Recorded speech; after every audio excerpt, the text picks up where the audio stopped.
মুহূর্তে টঙ্গী ইজতেমা ময়দানে আছেন সহকর্মী মেহেদী হাসান, সরাসরি যাব তার কাছে। মেহেদী, ভারতীয় বক্তা মাওলানা ইসমাইল গদরা সাহেব তিনি কিন্তু এই মুহূর্তে বক্তব্য দিচ্ছেন, তার বয়ান রাখছেন। যদিও জানি যে আমরা আজ দ্বিতীয় দিনের কার্যক্রম সকাল থেকে শুরু হয়েছে, ফজরের নামাজের পর থেকে শুরু হয়েছে এবং তারপর পরই তিনজন আজ সারাদিন বিদেশি বক্তা এবং বক্তব্য রাখবেন। তাদের এই বক্তব্য নিজ ভাষায় বক্তব্য দেওয়ার পাশাপাশি বাংলা ভাষায় সেগুলো কিন্তু অনুবাদ করে সাধারণ যারা মুসল্লি রয়েছেন, লাখো মুসল্লি যারা রয়েছেন তাদেরকে কিন্তু তাদের বয়ান বাংলায় অনুবাদ করে শোনানো হবে। আমরা দেখেছি যে আজ সকাল থেকেই লাখো মুসল্লি কিন্তু এখানে সমাগম হয়েছে এবং বিশেষ করে যদি বলি কিছুক্ষণ আগেই জোহরের নামাজ অনুষ্ঠিত হয়েছে।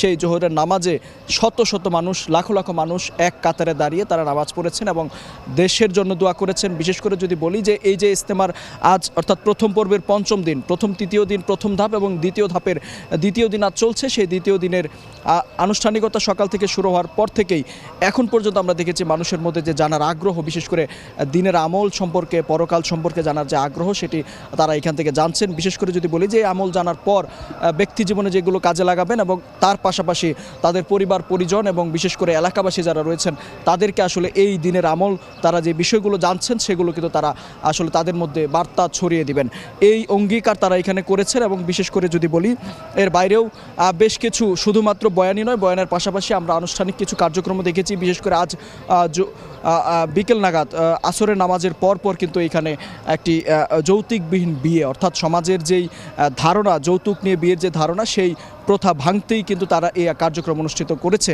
এবং সেই বিয়ের মাধ্যমে কিন্তু বিভিন্ন ধরনের বার্তা আসলে দেওয়া হচ্ছে এখান থেকে। এবং বিশেষ করে যদি বলি যে এই লাখো মুসল্লির এখানে সমাগমের মধ্যে আইন শৃঙ্খলা বাহিনীর যে নিরাপত্তা ব্যবস্থা, নিশ্চিত নিরাপত্তা ব্যবস্থা তারা রেখেছে এবং কিছুক্ষণ আগেই তারা আনুষ্ঠানিকভাবে আমাদের সংবাদ সম্মেলন করেছে এবং সেখানে যে বিষয়টি দাঁড়িয়েছে যে প্রথম পর্বে আমরা দেখেছি আখেরি মোনাজাতের পর সড়ক পথ কিন্তু বন্ধ করে দেওয়া হয়, যার ফলে কিন্তু ভোগান্তি তৈরি হয় এবং দ্বিতীয় ধাপের এই আখেরি মোনাজাত আগামীকাল, সেই আখেরি মোনাজাতের পর এই আখেরি মোনাজাতের সময় কিন্তু সড়কটি খোলা রাখবে এমনটাই কিন্তু আমাদের জানিয়েছে এবং আয়োজক কমিটি যারা রয়েছেন তারা কিন্তু বেশ সন্তুষ্টি প্রকাশ করেছেন আমাদের।